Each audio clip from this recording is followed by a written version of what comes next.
V D സതീശന്മാർ എന്ത് ചെയ്താലും എതിർക്കും, എന്ത് നല്ല കാര്യം കൊണ്ടുവന്നാലും എതിർക്കും, ഹൈവേ കൊണ്ടുവന്നാൽ എതിർക്കും. ഇപ്പൊ ഹൈവേക്ക് റോഡിന് സ്ഥലമെടുക്കണമെന്ന് പറഞ്ഞു കഴിഞ്ഞാൽ അന്ന് ഭയങ്കര വയൽക്കിളികളടക്കം വലിയ സമരങ്ങളായിരുന്നില്ലേ? എന്നാൽ ഇപ്പൊ അങ്ങനെയാണോ? എന്റെ വസ്തു കുടിയെടുക്കൂ, ഞാൻ തരാം. നിങ്ങൾ റോഡ് വരണമെങ്കിൽ എന്റെ വീട് തരാം, കുഴപ്പമില്ല. എന്താണ് കാര്യം? എന്താണ് കാര്യം? ആരെങ്കിലും പറയും എന്താണ് കാര്യം? ആവശ്യമുള്ള കാശ് കിട്ടിയില്ലേ? 2 തലമുറയ്ക്ക് ജീവിക്കാനുള്ള കാശ് കിട്ടിയില്ലേ? സർക്കാർ കൊടുക്കില്ലേ? എന്റെ കുടുംബ വീട് ഇതിന് വേണ്ടി പോയി. അന്ന് ഇത്തിരി കാശ് കിട്ടൂലേ? ബൈപ്പാസിന് വേണ്ടി പോയി. ഇന്നാണ് ഞാൻ കോടീശ്വരനായി പോയി. അന്ന് ഏകദേശം 1 ഏക്കറോളം വസ്തു എനിക്ക് പോയി. അന്ന് ബൈപ്പാസ് കൊണ്ടുവരാൻ വേണ്ടി. അന്ന് ഈ സംവിധാനം ഇല്ലായിരുന്നു. അതൊരു 16 വർഷങ്ങൾക്ക് മുന്നേ ആയിരുന്നു. പിന്നെയാണ് പൊന്നും വിലയ്ക്ക് ഇത് കൊടുത്തുകൊണ്ട് വസ്തു കൊടുക്കുന്നത്. ഇപ്പൊ എവിടെയാണ്? ബൈപ്പാസ് വരെയാണ്, അല്ലെങ്കിൽ NH വരെയാണ്, അല്ലെങ്കിൽ പാലം വരുന്ന റോഡ്. ആള് സന്തോഷപൂർവ്വം വസ്തു കൊടുക്കും. എന്താ 10 സെന്റ് ഉണ്ടെങ്കിൽ അത് 1 ഏക്കർ വാങ്ങാനുള്ള കാശ് കിട്ടും. അപ്പൊ അത് പറയുന്നത് മുടക്കാൻ വേണ്ടി പറ്റില്ല. വയൽക്കിളി ഇപ്പൊ ഉണ്ടാവുക, നിങ്ങളൊക്കെ ബന്ധപ്പെട്ട ആൾക്കാരല്ല വയൽക്കിളി. ഇപ്പൊ ഉണ്ടാ? ഇപ്പൊ എന്റെ അതുവഴി ബൈപ്പാസ് പോയപ്പോ അത് 15 മീറ്റർ അടുത്ത് പോയി. ഇപ്പം പറയുന്നു 30 മീറ്റർ എടുക്കുന്നു. എന്നെ ഞാൻ രക്ഷപ്പെട്ടു. 30 മീറ്റർ എടുത്ത് ഞാൻ രക്ഷപ്പെട്ടു. എനിക്ക് എന്റെ 2 തലമുറയ്ക്ക് ജീവിക്കാം. അതല്ലേ ഇപ്പോഴത്തെ രീതി വികസനം. NHന്റെ വികസനത്തിന് വേണ്ടി വസ്തു ഏറ്റെടുത്ത് കൊടുക്കുന്ന ഇന്ത്യയിലെ ഏക സംസ്ഥാനം ഈ കേരളമാണ്. ഒരാളുണ്ടല്ലോ, EM ശ്രീധരൻ. അതേ ഒരു ഓഫീസ് തുറന്നിരിക്കുകയാണ് പുറത്ത്. എന്തിനാ? Speed railway. നമ്മുടെ പ്രിയങ്കരനായിട്ടുള്ള മുഖ്യമന്ത്രി അദ്ദേഹം പറഞ്ഞു, ശ്രീധരനല്ല, ആര് കൊണ്ടുവന്നാലും നമ്മൾ അംഗീകരിക്കാം, നമുക്ക് വേണ്ട സ്പീഡ് റെയിൽവേ വേണം. അതിന്റെ സ്ഥിതി. ഇപ്പൊ ഞാൻ പറഞ്ഞത് സതീശന്മാരുടെ കാര്യമാണ്. എന്താ ഇപ്പൊ നിയമസഭ 2 ദിവസം കാട്ടിക്കൂട്ടി? എന്താ നിയമസഭയിൽ എന്താ കാട്ടിക്കൂട്ടിയത്? ശബരിമലയിൽ സ്വർണം കട്ടു. ആര്? ഏതെങ്കിലും ഒരു സഖാവ് അതിൽ പങ്കെടുത്തിട്ടുണ്ടെങ്കിൽ, കൈവശം പറ്റിയിട്ടുണ്ടെങ്കിൽ,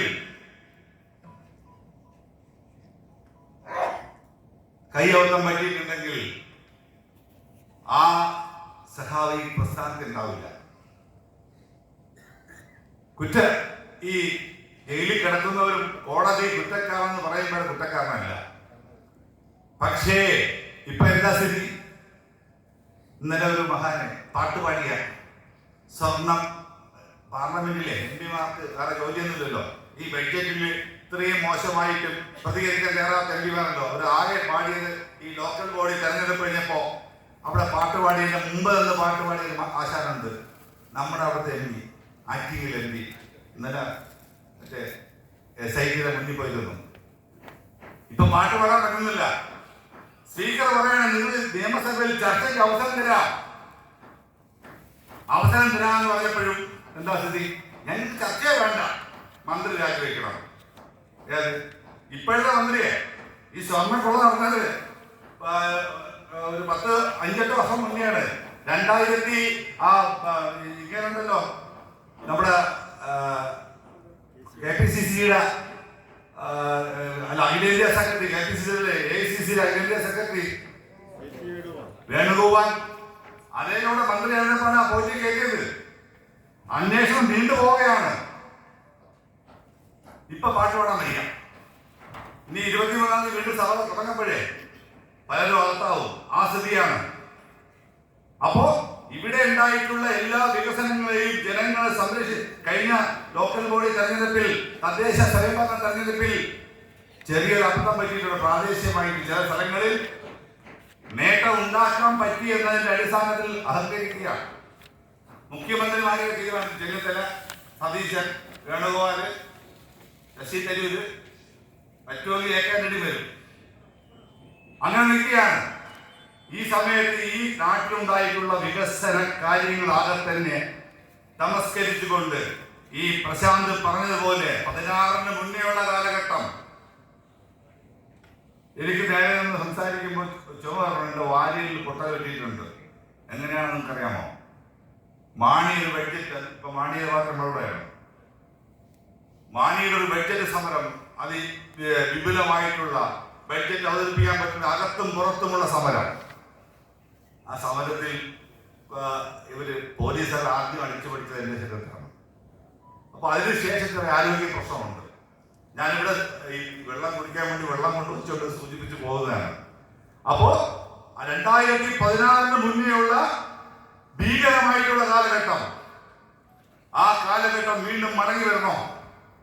അതോ ഈ രാജ്യത്ത് മതേതരത്വത്തിന് തീർത്തായിട്ടുള്ള ഈ കേരളം ഇടതുപക്ഷ ജനാധിപത്യ മുന്നണി സർക്കാരിന്റെ 3ാം വരവിന് വേണ്ടി പ്രവാസികൾ പ്രവർത്തിക്കണോ? ഇതാണ് എനിക്ക് ആമുഖമായി നിങ്ങളെ സൂചിപ്പിക്കാനുള്ളത്. 3ാം വരവിന് വേണ്ടി നമ്മൾ പ്രവർത്തിക്കണോ വേണ്ടേ? നമ്മൾ ഒരൊറ്റ കാര്യം മാത്രമാണ് ചെയ്യേണ്ടത്. എന്താണ്? നമ്മുടെ ഓരോ വീടുകളിലും പ്രവാസി ഭവനങ്ങളിൽ നമ്മൾ പോകണം. അവിടെ പോയിട്ടോ എന്താ നമ്മൾ പറയേണ്ടത്? എന്താണ് ക്ഷേമനിധി? പ്രവാസി ക്ഷേമനിധി എന്താണ്? എന്താണ് ക്ഷേമനിധി? ആരെങ്കിലും പറയൂ, ഇല്ലെങ്കിൽ ഒരു പ്രസംഗമായി പോവും. എന്താണ് പ്രവാസി ക്ഷേമനിധി? നോർക്ക വെൽഫെയർ ബോർഡ് എന്താണ്? 12 വയസ്സിന് മുകളിൽ 2 വർഷക്കാലം വിദേശ ജീവിതം നയിച്ചിട്ടുള്ള ഏതൊരാൾക്കും 60 വയസ്സിനുള്ളിൽ ചേരാൻ പറ്റുന്ന, ലോകത്താകെ തന്നെ മാതൃകയായി ഇന്ത്യയിൽ ഒരു സംസ്ഥാനത്തുമില്ലാതെ ഈ കൊച്ചു കേരളത്തിൽ ഏറെ പ്രിയങ്കനായിട്ട് ഏറ്റവും ജനകീയനായിട്ടുള്ള VS അച്യുതാനന്ദ കാലത്ത് അന്നത്തെ തൊഴിൽ വകുപ്പ് മന്ത്രിയായിട്ടുള്ള PK ഗുരുദാസൻ നിയമസഭയിൽ കൊണ്ടുവന്ന ഒരു ബില്ലിന്റെ ഭാഗമായി രൂപീകരിച്ച 2008 രൂപീകരിച്ച ഒരു ബോർഡിന്റെ പേരാണ് നോർക്ക വെൽഫെയർ ബോർഡ്, പ്രവാസി കേരളീയ ക്ഷേമ ബോർഡ് എന്നതിനെ പറയും. നമുക്ക് എല്ലാവർക്കും അറിയാമോ? നമ്മളിത് എവിടെയാണ് പറയേണ്ടത്? ഇത് പറയേണ്ടത് പ്രവാസി വീടുകളിലാണ്. ഈ പ്രവാസി വെൽഫെയർ ബോർഡ് കൊണ്ടുള്ള ഉപയോഗങ്ങൾ എന്താണ്? എന്താണ് അതിന്റെ ഉപയോഗം? പ്രവാസി ക്ഷേമ ബോർഡ് കൊണ്ടുള്ള ഉപയോഗം എന്താണ്? ആരെങ്കിലും ഒരാൾ പറയൂ. പെൻഷൻ കിട്ടും. പെൻഷൻ മാത്രമല്ല ചേട്ടാ, അതിൽ അംഗത്വം എടുത്തിട്ടുള്ള ഒരാൾ ഒരു മാസത്തെ അംശാദായം അടച്ചിട്ടുണ്ട് എങ്കിലും കുടിശ്ശികയില്ല എങ്കിൽ അദ്ദേഹത്തിന് അസുഖം വരികയാണെങ്കിൽ പരമാവധി ചികിത്സാ സഹായം 50,000 രൂപ വരെ കിട്ടുന്ന, ഒരു മാസത്തെ മടങ്ങി വന്ന പ്രവാസിയാണെങ്കിൽ 200 രൂപ അടച്ചു കഴിഞ്ഞാൽ 50,000 രൂപ വരെ അദ്ദേഹത്തിന് ചികിത്സാ സഹായം കിട്ടും. അല്ലേ? അങ്ങനെ തന്നെ ഇവിടെ ആരും വാങ്ങിച്ചിട്ടുണ്ടോ? ചികിത്സാ സഹായം വാങ്ങിച്ചിട്ടുണ്ടോ? ഇവിടുന്ന് ഒരുപാട് പേര് നോക്കുന്നുണ്ട്. അപ്പൊ ഇത് നമ്മൾ പറയണ്ടേ? എവിടെ പറയണം? പ്രവാസി വീടുകളിൽ പറയണം. ഏതെങ്കിലും ഒരു പ്രവാസി, ഇതിൽ അംഗത്വം എടുത്തിട്ടുള്ള പ്രവാസി 5 വർഷം കഴിഞ്ഞിട്ട് മരണപ്പെടുകയാണെങ്കിൽ, കുടിശ്ശിക ഇല്ലാത്ത ആളാണ് മരണപ്പെടുന്നത് എങ്കിൽ അദ്ദേഹത്തിന്റെ പങ്കാളിക്കാണ്, അവകാശിക്കല്ല, അദ്ദേഹത്തിന്റെ പങ്കാളിക്ക് പകുതി പെൻഷൻ കിട്ടും. അങ്ങനെ ആരെയും വാങ്ങുന്നുണ്ടോ? ഏതെങ്കിലും ഒരു പ്രവാസി മരണപ്പെട്ടു പോയാൽ അദ്ദേഹത്തിന്റെ പങ്കാളിക്ക് പകുതി പെൻഷൻ കൊടുക്കുന്ന കേരളത്തിലെ ഏക പെൻഷൻ പദ്ധതി ഇതാണ്. സർവീസ് അല്ലെങ്കിൽ സർവീസിൽ കിട്ടും. ഇതാണ് അവശതാ പെൻഷൻ എന്നറിയാമോ? അവശതാ പെൻഷൻ എന്താണ്?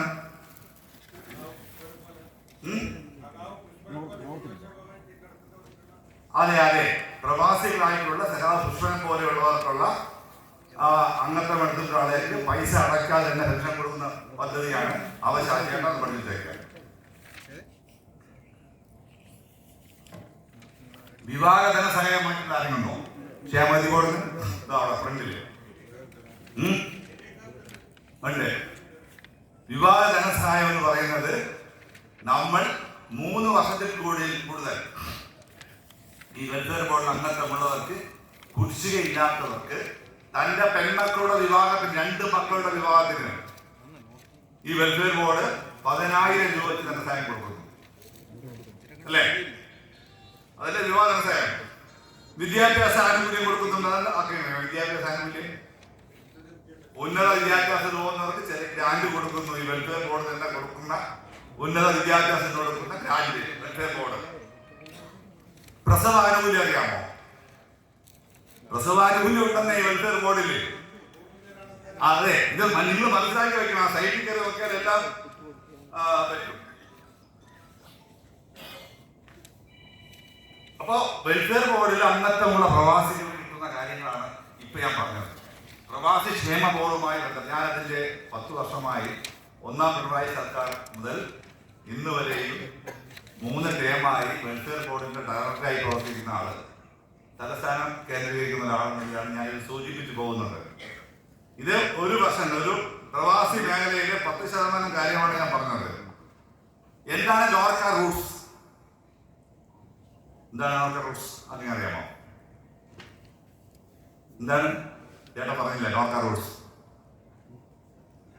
നോർക്ക ഡിപ്പാർട്ട്മെന്റിന്റെ കീഴിലുള്ള സർക്കാർ പ്ലാൻ ഫണ്ട് ഏറ്റവും കൂടുതൽ ചെലവഴിക്കുന്ന ഒരു സ്ഥാപനമാണ് നോർക്ക റൂട്ട്സ്. അത് നോർക്ക വെൽഫെയർ ബോർഡല്ല, നോർക്ക റൂട്ട്സ് ആണ്. അതിന്റെ ചെയർമാൻ മുഖ്യമന്ത്രിയാണ്. വെൽഫെയർ ബോർഡിന്റെ ചെയർമാൻ എന്ന് പറഞ്ഞിട്ട് നമ്മുടെ പ്രവാസ സംഘത്തിന്റെ സംസ്ഥാന പ്രസിഡന്റ് ഗഫൂർ പി ലില്ലീസാണ്. ഇതിന് മുന്നേ അതിന്റെ ചെയർമാൻ ആയിരുന്നത് നമ്മുടെ ജനറൽ സെക്രട്ടറി ആയിരുന്ന KV അബ്ദുൽ ഖാദർ ആയിരുന്നു.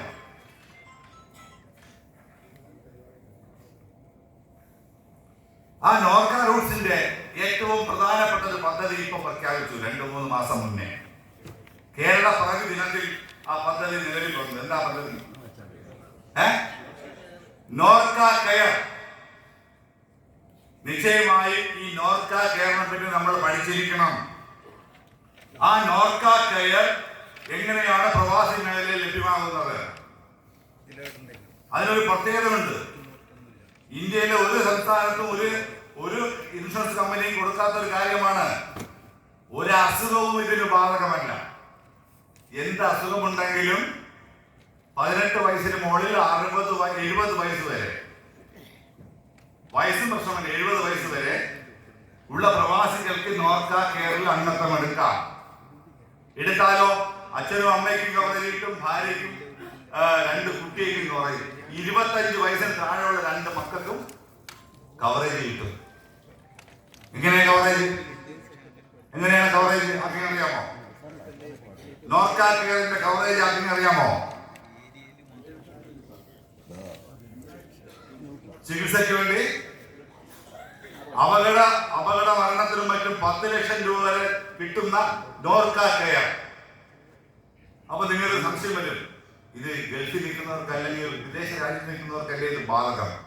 എന്നാൽ അർത്ഥശങ്കയ്ക്ക് ഇടയില്ലാത്ത വിധം നോർക്ക വെൽഫെയർ ബോർഡിന്റെ ഡയറക്ടർ എന്ന നിലയിൽ, പ്രവാസ സംഘത്തിന്റെ സംസ്ഥാന ട്രഷറർ എന്ന നിലയിൽ ഞാൻ ഇവിടെ പറയുകയാണ്, സർക്കാരിന്റെ പുതിയ പദ്ധതിയിൽ തിരിച്ചു വന്ന പ്രവാസികൾക്കും ഇൻഷുറൻസ് പരിരക്ഷ നൽകുമെന്നുള്ള കാര്യത്തിൽ യാതൊരു സംശയവും വേണ്ട. കയ്യടി ഒട്ടുപോലെ നമ്മളെല്ലാവരും ആവശ്യമാണ് നോർക്ക കെയർ വേണമെന്നുള്ളത്.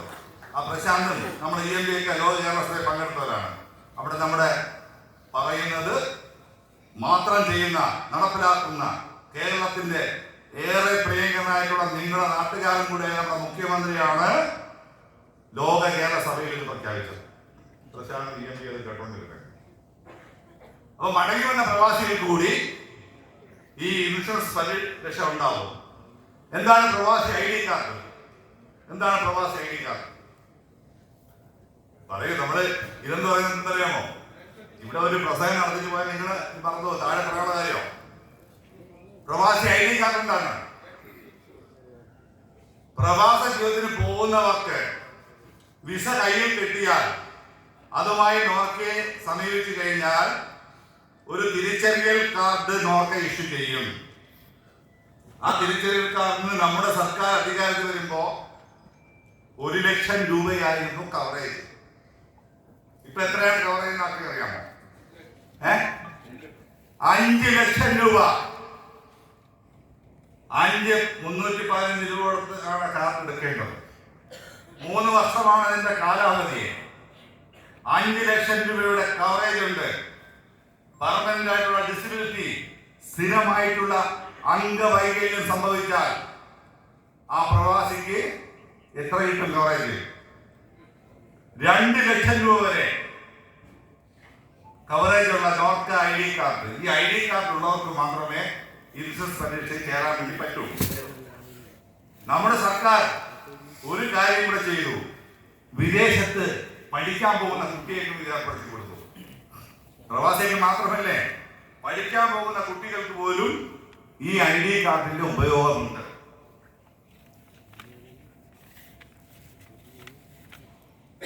ഇനി വേറെ സംഗതിയുണ്ട്. ഞാൻ കേസിൽ പ്രതിയായിട്ടുള്ള ഉതുപ്പ് വർഗീസ് കേട്ടിട്ടുണ്ടോ? ഉതുപ്പ് വർഗീസ് കേട്ടിട്ടുണ്ടോ? ആരാണ് ഉതുപ്പ് വർഗീസ്? ഉതുപ്പ് വർഗീസ് കേട്ടിട്ടുണ്ടോ? 2016 നോർക്കയെ പിടിച്ചു കുലുക്കിക്കൊണ്ട് നൂറുകണക്കിന് വരുന്ന പ്രവാസികൾ നോർക്കയുടെ റിക്രൂട്ട്മെന്റ് തടഞ്ഞുകൊണ്ട് രാവിലെ മുതൽ വൈകുന്നേരം 4 മണി വരെ ഉപരോധം ഏർപ്പെടുത്തി. ഇപ്പൊ പോലീസിനെ പോലും വിളിക്കാൻ തയ്യാറാവാത്ത അന്നത്തെ CEO കണ്ണൻ, ആ കണ്ണനെ തടഞ്ഞു വെച്ചുകൊണ്ട് ചെയ്ത സമരമാണ്. എന്താണ്? വ്യാജ റിക്രൂട്ട്മെന്റും അഴിമതിയും കാശ് കൊടുക്കുന്നവന് ഒക്കെ അവസരം കൊടുക്കുന്ന ഇതാ. ഇപ്പൊ എന്താ റിക്രൂട്ട്മെന്റ് എങ്ങനെയാ? നോക്കയും ഒരേ പത്തിന്റെ റിക്രൂട്ട്മെന്റ് ഇപ്പൊ എങ്ങനെയാണ്? ഓൺലൈനിൽ കൂടെ ചെയ്യാൻ പറ്റൂ. ഒരു തരികിട നടക്കില്ല. അതിൽ കിട്ടുന്ന ആൾക്കാർ അർഹതയുണ്ട് എങ്കിൽ ടിക്കറ്റ് ഉൾപ്പെടെ കൊടുത്തുകൊണ്ട് വിടുന്ന സംഗതി നോക്ക റിക്രൂട്ട്മെന്റ് അല്ലേ? അത് നടക്കുന്നില്ല ഇപ്പോ. മാത്രമോ ജർമ്മനി അടക്കം സ്ഥലങ്ങളിൽ പോകാൻ വേണ്ടി ഫോറിൻ ലാംഗ്വേജ് സ്റ്റഡി സെന്റർ നിങ്ങൾ മനസ്സിലാക്കിക്കൊണ്ട് പോകണം. ഫോറിൻ ലാംഗ്വേജ് സ്റ്റഡി സെന്റർ വിദ്യാർത്ഥികളെ പഠിപ്പിച്ച് റിക്രൂട്ട്മെന്റ് നടത്തുകയാണ്. ഇതെവിടെയാണ് നടക്കുന്നത്? ഈ കേരളത്തിൽ മാത്രമല്ലേ ഉള്ളൂ.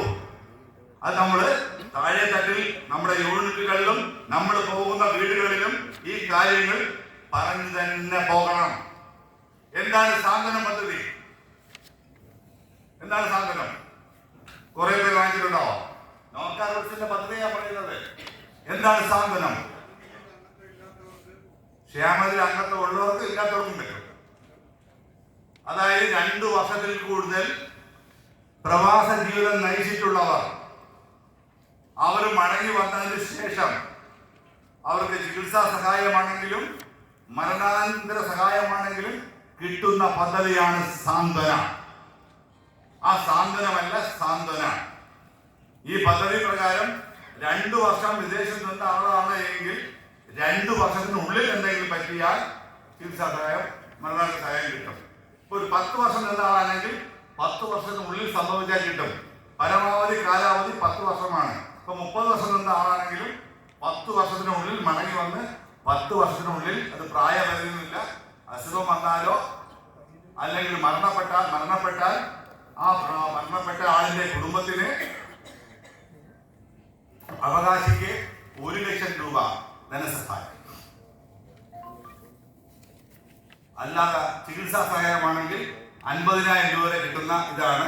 100 കണക്കിന് ആൾക്കാർ ഈ പ്രദേശത്തും കണ്ണൂർ വന്ന് വാങ്ങിച്ചിട്ടുണ്ട്. ഒരു മാസത്തിൽ ഒരു 10 കോളെങ്കിലും ഇതുമായി ബന്ധപ്പെട്ട് കണ്ണൂരിൽ നിന്ന് വരുന്നുണ്ട്. അതാ പറയുന്നത്. നോർക്ക ശുഭയാത്ര കേട്ടിട്ടുണ്ടോ? നോർക്ക ശുഭയാത്ര കേട്ടിട്ടുണ്ടോ? എന്താണ് ആ പരിപാടി? ആരെയും കേട്ടിട്ടുണ്ടോ? ഒരാളെ കേട്ടിട്ടുണ്ടോ? നമ്മൾ ഇറക്കുന്നതില്ലേ? നിങ്ങൾ നോർക്കയുടെ സൈറ്റിൽ കയറി നോക്കട്ടെ. വിദേശത്ത് പഠിക്കാൻ പോകുന്നവർക്കോ അല്ലെങ്കിൽ തൊഴിൽ നേടി പോകുന്നവർക്കോ 4% പലിശ നിരക്കിൽ നോർക്ക കൊടുക്കുന്ന ലോൺ വ്യവസ്ഥയാണ്. 2 ലക്ഷം രൂപ വരെ കൊടുക്കുന്ന ഒരു ലോൺ വ്യവസ്ഥയാണ് നോർക്ക ശുഭയാത്ര. ആ നോർക്ക ശുഭയാത്രയുടെ ന്യൂഡൽ ഏജൻസിമാരിൽ ഒന്ന് ട്രാവൻകൂർ പ്രവാസി ഡെവലപ്മെന്റ് കോഓപ്പറേറ്റീവ് സൊസൈറ്റിയാണ്. മറ്റത് മലപ്പുറം കേന്ദ്രീകരിച്ചിട്ടുള്ള നമ്മുടെ പ്രവാസി ലിമിറ്റഡ് ഒക്കെയാണ്. പിന്നെ വനിതാ വികസന കോർപ്പറേഷൻ അടക്കം ആ പദ്ധതി ചേർന്നിട്ടുണ്ട്. ഏതെങ്കിലും ഒരാള് വിദേശത്ത് പോകാൻ സാമ്പത്തിക ബുദ്ധിമുട്ട് അനുഭവിക്കുന്നുവെങ്കിൽ 2 ലക്ഷം രൂപ വരെ സഹായം കൊടുക്കുന്ന ഒരു പദ്ധതിയാണ് നോർക്ക ശുഭയാത്ര. ഇതിന്റെ ഡീറ്റെയിൽ ഇനി കൂടുതൽ വിഷയത്തിൽ വേണമെങ്കിൽ നിങ്ങൾ ആ സൈറ്റിൽ കയറി നോക്കിയാൽ നിങ്ങൾക്ക് മനസ്സിലാവും.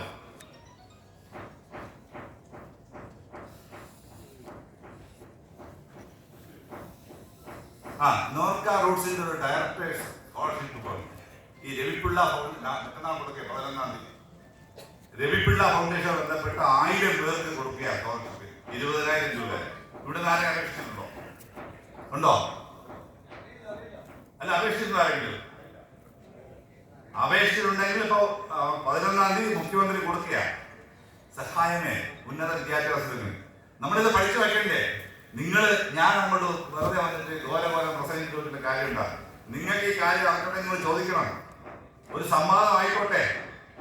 അല്ലെങ്കിൽ ഇതുകൊണ്ട് നമ്മൾ ഈ കൺവെൻഷൻ കൊണ്ട് ഉപയോഗില്ലെന്നേ. നിങ്ങളുടെ ജില്ലയിൽ തന്നെ ഞാൻ വന്നിട്ട് ഏരിയ കൺവെൻഷൻ ഉദ്ഘാടനം ചെയ്തിട്ടുണ്ട്. അത് ചുമ്മാ പ്രസംഗിച്ചു പോവാം, എതിരെ ഒന്നും പറയത്തില്ല. ഇത് അങ്ങനെയല്ല. ഇത് നമുക്ക് ഈ കൺവെൻഷന്റെ ഉദ്ദേശ ലക്ഷ്യം എന്ന് പറഞ്ഞത് ഈ കാര്യങ്ങൾ താഴെ ഇറങ്ങി പറയുക എന്നുള്ളതാണ്. നോർക്ക അസോസിയേഷൻ എല്ലാവർക്കും അറിയാം. ആംബുലൻസ് സർവീസ് നിങ്ങളെല്ലാം പറഞ്ഞല്ലേ? എന്താണ് ആംബുലൻസ് സർവീസ്? ഒരു പ്രവാസി സുഖമില്ലാതെ വരികയാണെങ്കിൽ കേരളത്തിന്റെ ഏത് എയർപോർട്ടിലായാലും ആ പ്രവാസിക്ക് സൗജന്യമായി നമ്മൾ പറയുന്ന ആശുപത്രികളിൽ അവർക്ക് ആംബുലൻസ് കിട്ടുള്ളൂ. ഒരാൾ മരണപ്പെട്ടു വരികയാണെങ്കിൽ മരണപ്പെട്ട ആളിന് ഇതേ സൗകര്യം കിട്ടുന്ന സൗജന്യമായി ചെയ്യുന്നതാണ് ആംബുലൻസ് പദ്ധതി.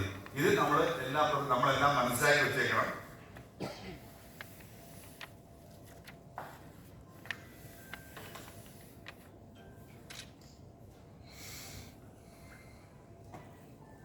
നോർക്ക ബിസിനസ് ഫെസിലിറ്റേഷൻ സെന്റർ അറിയാമോ? ഈ ആണ്ടൂരില് നിങ്ങളുടെ നാട്ടില് ഒരു സാഗർ എന്നൊരു വ്യവസായി മരണപ്പെട്ടതിന്റെ കാര്യം പറയുകയാണ്. ഉദ്ദേശം എന്താണ്? അവരുടെ ചെയർപേഴ്സണെതിരെ വ്യാജ ആരോപണം കൊണ്ടുവന്നു മാധ്യമങ്ങൾ. ഒരു പ്രവാസി കൊണ്ട് കാശ് മുടക്കിയിട്ട് അത് ആ വാർത്തയിലേക്ക് കടക്കുന്നില്ല. Business facilitation centre. അപ്പോൾ നിങ്ങൾ അത് കൃത്യമായി പഠിക്കണം. ഒരു പ്രവാസി ഇവിടെ എന്തെങ്കിലും ചെയ്യാൻ വേണ്ടി വരികയാണെങ്കിൽ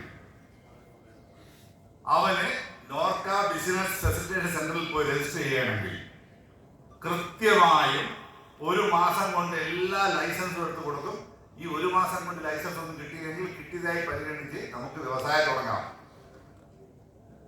അങ്ങനെ ഒരു സംഭവം ഉള്ളപ്പോ സാഹചര്യപ്പെടുന്ന ആളുടെ പേരിൽ ആരോപണം കൊണ്ടുവന്നാൽ ശരിയാണോ? നിങ്ങൾ മനസ്സിലാക്കുക. ആരെങ്കിലും കാശായിട്ട് വരണമെങ്കിൽ അവർക്ക് ബിസിനസ് തുടങ്ങണമെങ്കിൽ നോർക്കയിൽ പോയി ബിസിനസ് ഫെസിലിറ്റേഷൻ സെന്ററിൽ പോയി രജിസ്റ്റർ ചെയ്ത് കഴിഞ്ഞാൽ ഒരു മാസം കൊണ്ട് എല്ലാ ലൈസൻസും കിട്ടും. ഈ കാര്യം നിങ്ങൾ കൃത്യമായി താഴെ തട്ടിൽ പറയണം. എന്താണ് NDPREM? NDPREM ND പ്രേമം എന്ന് പറയും. എന്താണത്? ആരൊരാൾ പറയും.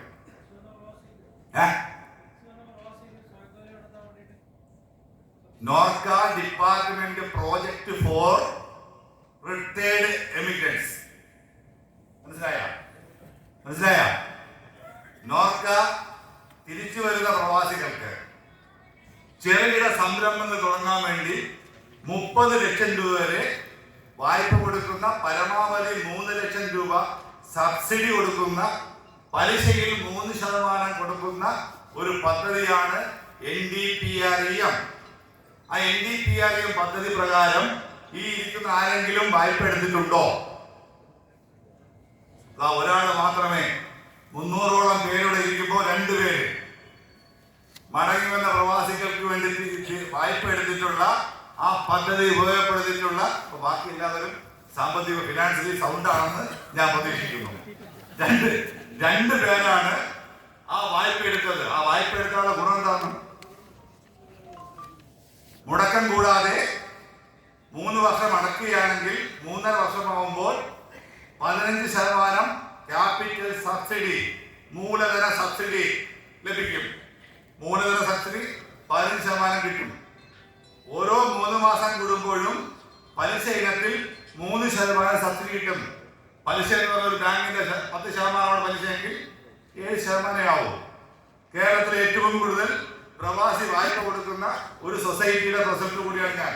കഴിഞ്ഞ തവണത്തെ കണക്ക് പ്രകാരം ഏറ്റവും കൂടുതൽ വായ്പ കൊടുത്ത ട്രാവൻകൂർ പ്രവാസി ഡെവലപ്മെന്റ് കോഓപ്പറേറ്റീവ് സൊസൈറ്റിയാണ്. അപ്പൊ എന്താണ്? സഹകരണ മേഖലയിൽ പോലുകൊണ്ട് ഏകദേശം 20ഓളം ധനകാര്യ സ്ഥാപനങ്ങൾ ഈ വായ്പ കൊടുക്കുന്നുണ്ട്. അതിനും 2 വർഷത്തിൽ കൂടുതൽ പ്രവാസ ജീവിതം നയിച്ചാൽ മതി. ഒരു പ്രോജക്റ്റ് തയ്യാറാക്കി നോർക്കയിൽ ഓൺലൈൻ ചെയ്ത് കഴിഞ്ഞാൽ നമുക്ക് ഈ വായ്പയ്ക്ക് വേണ്ടി ഒരു ധനകാര്യ സ്ഥാപനത്തിൽ സംസാരിക്കാം. ഈ സബ്സിഡി നമുക്ക് ലഭ്യമാകും.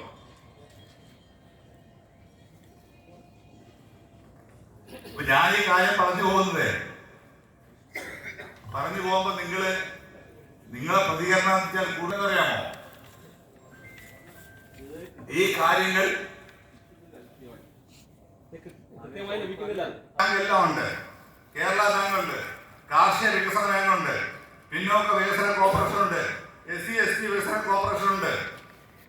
ഇവരുമായി ബന്ധപ്പെട്ടിട്ട് ഞങ്ങൾ പ്രവാസി വായ്പ എടുക്കുകയാണ്, നമുക്ക് ഇങ്ങനെ പദ്ധതി ഉണ്ട് എന്ന് പറഞ്ഞാൽ തടസ്സം നിൽക്കുകയാണെങ്കിൽ നിങ്ങൾ വിളിക്കൂ, നമ്മളെ നോർക്ക അപ്പോഴും ഇടപെട്ടിരിക്കും. ചില ധനകാര്യ സ്ഥാപനങ്ങൾ കൊടുക്കൂല. എന്താണെന്ന് അറിയാമോ? ഈ നാഷണൽ SBI പോലുള്ള ബാങ്കുകൾ കൊടുക്കുന്നില്ല. കേരള ബാങ്ക് കൊടുക്കുകയാണ്, അവിടെ ബന്ധപ്പെടുക. SIB കൊടുക്കുന്നുണ്ട്, സൗത്ത് ഇന്ത്യൻ ബാങ്ക് കൊടുക്കുന്നുണ്ട്, അല്ലെങ്കിൽ ഫെഡറൽ ബാങ്ക് കൊടുക്കുന്നുണ്ട്, bank of India, bank of Baroda, അങ്ങനെയുള്ള സ്ഥാപനങ്ങൾ കൊടുക്കുന്നുണ്ട്. പിന്നെ ഒരു സാങ്കേതിക പ്രശ്നം എന്ന് പറഞ്ഞത് പല ആളും എടുത്തിട്ട് തിരിച്ചടയ്ക്കുന്നില്ല എന്നുള്ളതാണ്. തിരിച്ചടച്ചാൽ മാത്രമേ നമുക്ക് സബ്സിഡി കിട്ടൂ. ഏത് നിങ്ങൾ നോർക്കയുടെ ഭാഗത്ത് നിന്ന് ഒരു തടസ്സവും ഉണ്ടാവില്ല. നിങ്ങൾ പറയുന്ന ധനകാര്യ സ്ഥാപനത്തിലേക്ക് കൃത്യമായി നോർക്ക റെക്കമെൻഡേഷൻ ലെറ്റർ അയച്ചിരിക്കും. ആർക്കെങ്കിലും കിട്ടാണെങ്കിൽ പറയുക, കൃത്യമായി നാളെ തന്നെ അയച്ചിരിക്കും. എന്താണ് ലോക കേരള സഭ? എന്താണ് ആദ്യം അറിയാമോ?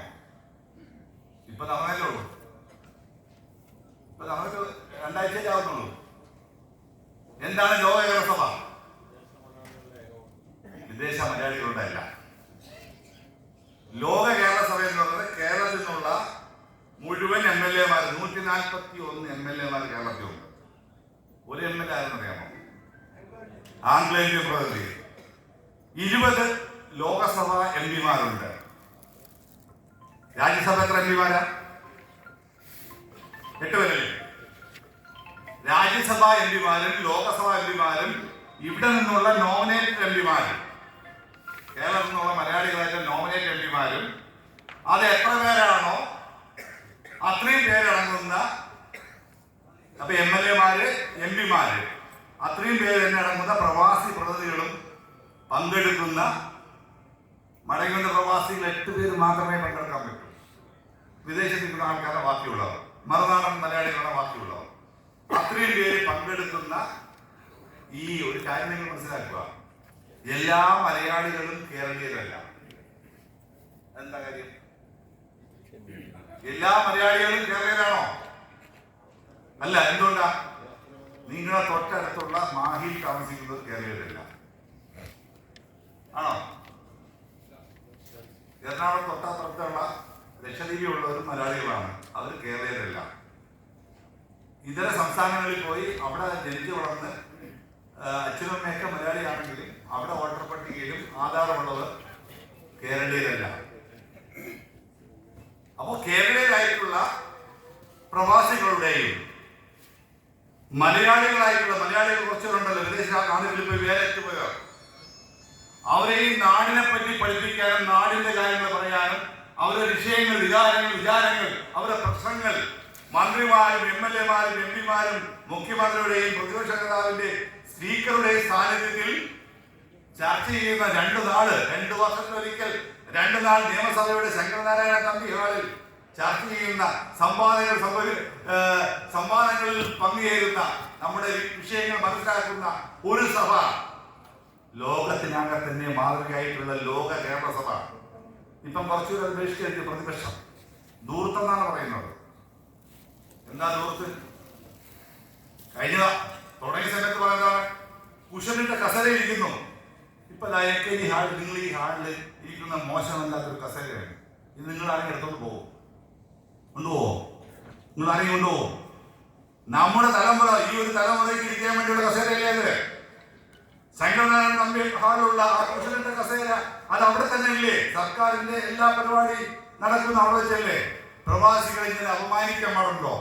നല്ല ഭക്ഷണം കൊടുക്കുമെന്നാണ്. നമ്മൾ നല്ല ഭക്ഷണം കഴിക്കാത്തതാണ് പ്രവാസികൾ. ഉപ്പൂസ് പൊട്ടി കഴിച്ചിട്ടുണ്ട്, തൈര് കഴിച്ചിട്ടുണ്ട്, എന്നാലും വല്ലപ്പോഴേക്ക് നമ്മൾ നല്ല ഭക്ഷണം കഴിച്ചിട്ടില്ലേ? സ്വന്തം പൈസയിൽ ടിക്കറ്റ് എടുത്ത് നാട്ടിൽ വരുന്ന പ്രവാസികൾക്ക് വളരെ സൗജന്യമായി രവിപ്പിള്ളയാണ് ഭക്ഷണം കൊടുക്കുന്നത്. ഒരു പൈസ ആവുന്നില്ല. മനോരമയിൽ വാർത്ത വന്നല്ലോ, 10 കോടി രൂപയാണ് മാറ്റി വെച്ചിരിക്കുന്നതിന്. ലോക കേരള സഭയ്ക്ക് 10 കോടി രൂപ മാറ്റി വെച്ചിരിക്കുന്നു. കഴിഞ്ഞ തവണ 1ാം സഭ, 2ാം സഭ, 3ാം സഭ, 4ാം സഭ, 5 സഭ, 5ാം ലോക കേരള സഭയാണ് നടന്നത്. പ്രിയപ്പെട്ടവരെ, 5 ലോക കേരള സഭയുടെയും ജനറൽ കൺവീനറായി പ്രവർത്തിച്ചതാണ്.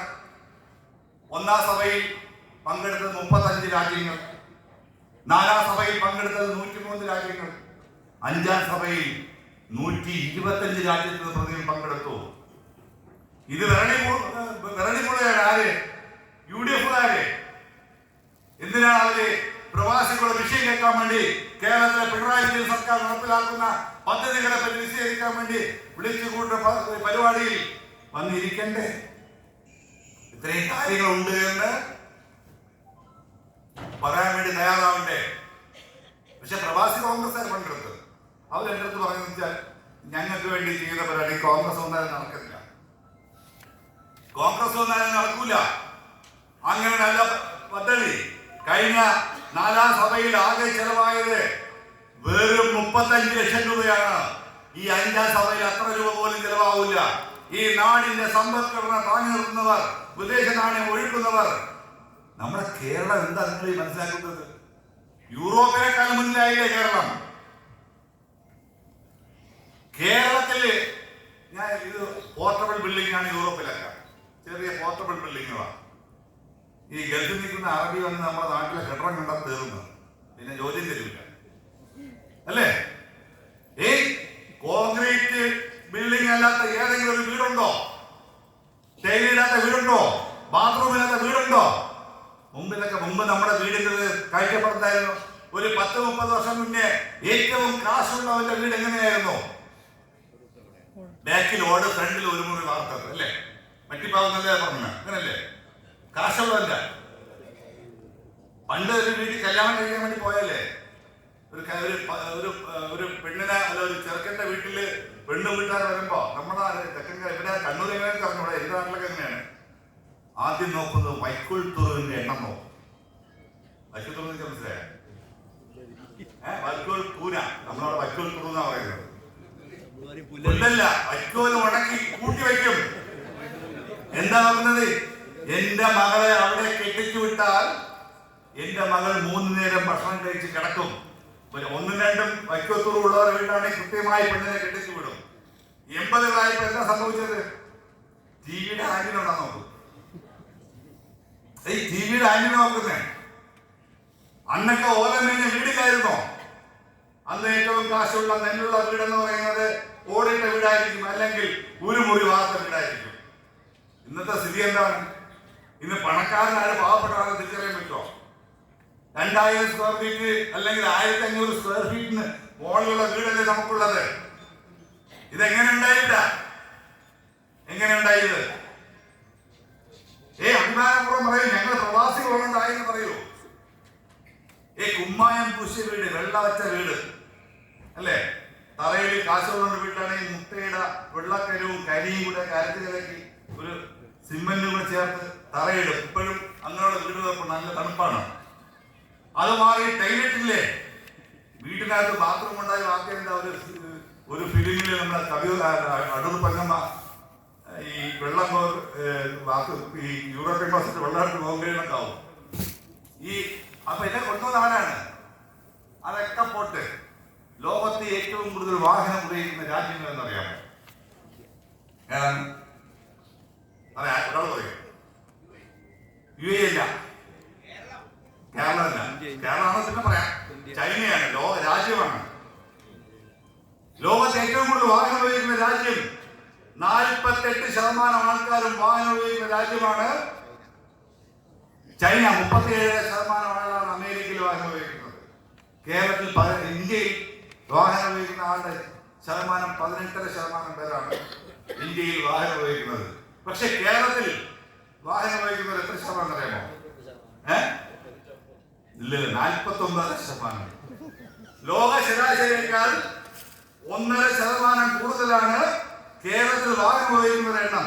ഒരു ബൈക്കെങ്കിലും ഇല്ലാത്ത വീട് കേരളത്തിലില്ല. ഉണ്ടാ? വലിയ മാറ്റമാണ് ഈ കേരളത്തിൽ. പുരോഗമന ജനാധിപത്യ മാത്രമല്ല, ഇടതുപക്ഷ കാലാകാലങ്ങളിലുള്ള ഇടതുപക്ഷ സർക്കാരുകളും പിന്നെ പ്രവാസികളുടെ കാശുമാണ് ഈ നാടിനെ നാടാക്കി മാറ്റിയത് എന്ന കാര്യത്തിൽ അഭിമാനപൂർവ്വം നമുക്ക് പറയാൻ വേണ്ടി പറ്റും. ഇത്ര മനോഹരമായ നാട്. നമ്മൾ ട്രെയിനിൽ യാത്ര ചെയ്യും, ഫ്ലൈറ്റിൽ പോകും. ആ ലാഭം. ഈ കേരളം കഴിഞ്ഞിട്ട് പാലക്കാട് കഴിഞ്ഞ് അങ്ങോട്ട് നോക്കും. ഡൽഹി വരെ പോകും. കൂടുതൽ ദൂരം പോകണ്ട. ഒരു മൊന്തയുമായിട്ട് ആൾക്കാരെ പാളത്തിരിക്കാണ്. അപ്പോഴാണ് മോഡി പറയുന്നത് ശൗചാലയം പണിയൂ. ഈ കേരളത്തിൽ പറഞ്ഞിട്ട് കാര്യമുണ്ട്. എല്ലാ മുറിയിലും കക്കൂസുണ്ട് കേരളത്തിൽ. വീട് വയ്ക്കുന്നതല്ല. എവിടെയെങ്കിലും നല്ല മനോഹരമായിട്ടുള്ള വീടുണ്ടോ? അങ്ങോട്ട് പോയ കുറെ കുടിലുകളും പിന്നെ ഒരു കോൺക്രീറ്റ് ബിൽഡിങ്ങും അതിന് ചുറ്റുപാട് കുറെ കുടിലുകളല്ലാതെ വേറെ എന്തെങ്കിലും കാണാൻ വേണ്ടി പറ്റുമോ? ഈ രീതിയിലേക്ക് ഈ മാറ്റം കൊണ്ടുവന്നതിന്റെ പിന്നിൽ ചാലക ശക്തി എന്ന് പറയുന്ന ആരാണ്? പ്രവാസി. അത് പറയാം, പതുക്കെ പറയാൻ പറ്റില്ല. ഇതെല്ലാം കൊണ്ടുവന്നത് ഈ നാടിനെ നാടാക്കി മാറ്റിയത് പ്രവാസികളാണ്. ഞങ്ങൾ പറയുന്നതാണ്, നമ്മൾ ഓരോ വീട്ടിലും പറയണം, പ്രിയപ്പെട്ടവരെ, ഈ നാടിനെ നാടാക്കുന്നതിൽ പ്രവാസികൾ, ഞങ്ങൾ അംഗീകരിച്ചവർ, നമ്മുടെ നോവും നമ്പറും തിരിച്ചറിഞ്ഞവർ, നമുക്ക് പെൻഷൻ എന്നവർ. ഇന്ത്യയിൽ ആദ്യമായി പ്രവാസികൾക്ക് വകുപ്പ് കൊണ്ടുവന്നത്, നോർക്ക കൊണ്ടുവന്നത് വയനാടാണ്. ക്ഷേമനിധി കൊണ്ടുവന്ന VS ആണ്. ലോക കേരള സഭ കൊണ്ടുവന്നത് പിണറായിയാണ്. 500 രൂപ VS കൊണ്ടുവന്ന 500 രൂപയായിരുന്ന പെൻഷൻ അത് 160 രൂപയായിരുന്നു. സാമൂഹ്യ സുരക്ഷാ പെൻഷൻ VS കൊണ്ടുവന്ന 500 രൂപയായിരുന്ന പെൻഷൻ ഒന്നാം പിണറായി സർക്കാർ അത് 2000 ഏകീകരിക്കുന്നു. മുഴുവൻ പേർക്കും 2000. അപ്പൊ കുറച്ച് തള്ളുണ്ടായി ചേരാൻ വേണ്ടി. പിന്നെയോ ഒന്നാം പിണറായി സർക്കാരിന്റെ അവസാന ഘട്ടത്തിൽ ഏറെ പ്രിയങ്കനായ തോമസ് ഐസക് ബഡ്ജറ്റിൽ പ്രഖ്യാപിക്കുകയാണ് പ്രവാസികളുടെ മിനിമം പെൻഷൻ 3000-ഉം 3500-ഉമായി പ്രഖ്യാപിക്കുന്നു. അല്ലേ? കയ്യടി കിട്ടിയില്ല. അല്ല, അത് മനസ്സിലായി. 3000-ഉം 3500-ഉമായി പ്രഖ്യാപിച്ചു. നമ്മൾ ചെയ്യേണ്ട ഒരു സംഗതിയുണ്ട്. അതിലേക്ക് വരാൻ വേണ്ടി ഞാൻ പറഞ്ഞത് എന്താ? ഇത് ചേർന്ന ആൾക്കാരുണ്ട്. അവർ ഈ അവസാനം വരെ കാത്തിരിക്കും. 60 വയസ്സാകുമ്പോൾ തലേദിവസം കൊണ്ടുവന്ന് പൈസ അടച്ചിട്ട് പിറ്റേന്ന് പെൻഷൻ വാങ്ങാം എന്ന് പറയുന്ന ഒരു രീതിയുണ്ട്. പ്രിയപ്പെട്ടവരെ, 760 കോടി രൂപയാണ് കോൺട്രിബ്യൂഷൻ ഇനത്തിൽ പ്രവാസികൾക്ക് കോടി കിട്ടാനുള്ളത്. 760 കോടി രൂപ നമ്മൾ അടയ്ക്കാനുള്ള കാശ്. ഈ പദ്ധതി നിൽക്കണോ? അതേ പദ്ധതി മുന്നോട്ട് പോകണം.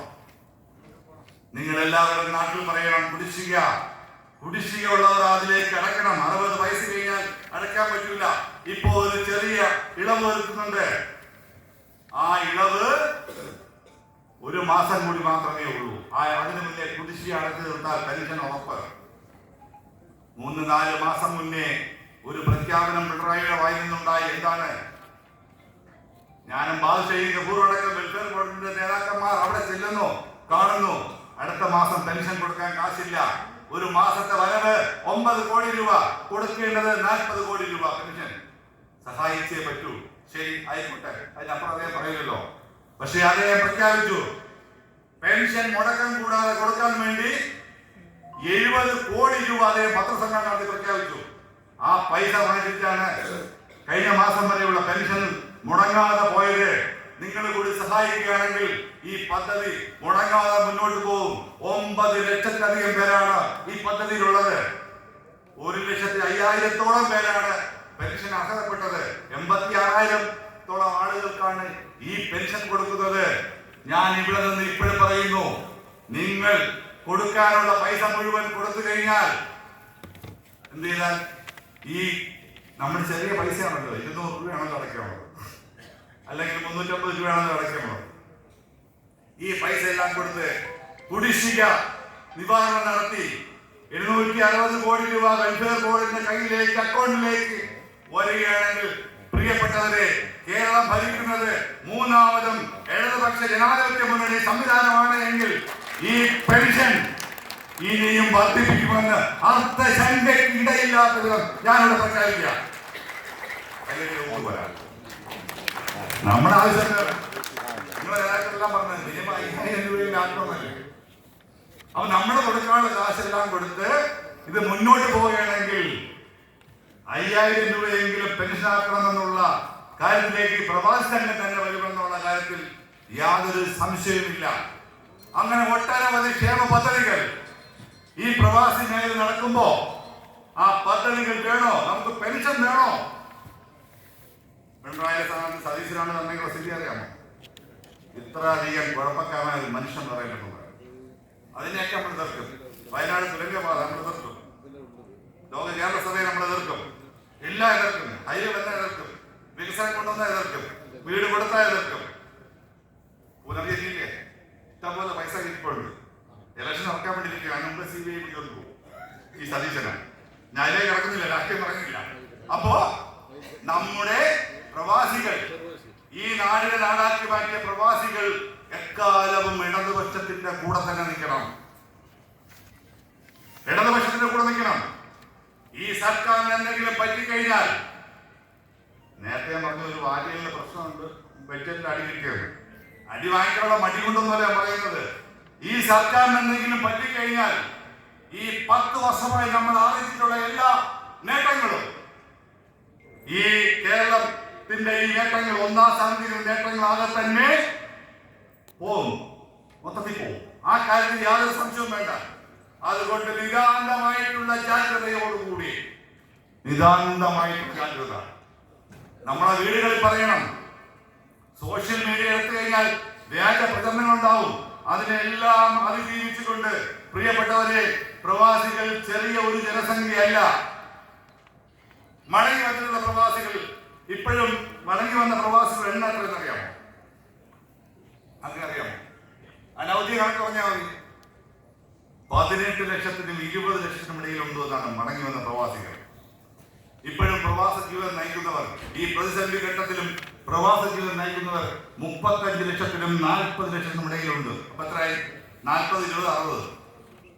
ഇനിയിപ്പോ മറുനാടൻ മലയാളി കണക്കെടുത്താൽ 50 ലക്ഷത്തോളം ആളുണ്ട്. തമിഴ്നാട് മുതൽ ഡൽഹി വരെ നോക്കിയാൽ മറുനാടൻ മലയാളിയുണ്ട്. അപ്പോ ഈ പ്രവാസികളെ ആശ്രയിച്ച് കഴിയുന്ന 2 പേരുടെ കണക്കെടുക്കൂ. ഞാൻ ഈ മറുനാടൻ മലയാളി വിടാം. 60 ലക്ഷം പ്രവാസികളുടെ ആശ്രയിച്ച് കഴിയുന്ന 2 പേരുടെ കണക്കെടുത്താൽ ഒന്നുകിൽ അച്ഛനും അമ്മയും, ഇല്ലെങ്കിൽ ഭാര്യയും ഒരു കുട്ടി. എന്നാൽ എത്രയായി?